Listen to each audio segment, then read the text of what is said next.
In this video, I will show you how to connect Notion to N8n. Let's go ahead and get started. First, go to Notion and then navigate to Profile and Integrations. Click on New Integration and give it a name. Choose the workspace where you want this integration to live. Make sure you are logged into the correct Notion account because if you are not, you should log out and log back into the right one before continuing. After that, select the type of integration, whether internal or public. You can upload a logo if you want, but this is optional. Click Save and then click Configure Integration Settings. Here you can assign permissions to the integration, like reading or inserting comments. I am going to give it full permissions to keep things simple. Once that is done, show the integration key, copy it, and save it somewhere safe. Now switch over to N8n. At the top, go to Credentials. Click on Add Credential, select Notion API, and then Continue. Paste the integration secret into the field and click Save.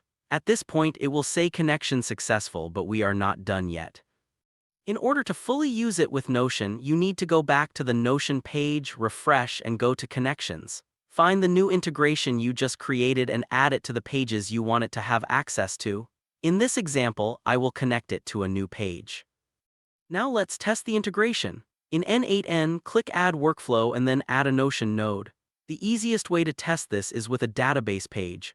In N8n, make sure you have selected the Test API credential you just set up. Over in Notion, create a new page specifically for testing. Inside that page, add an inline database and give it a name such as TestDB.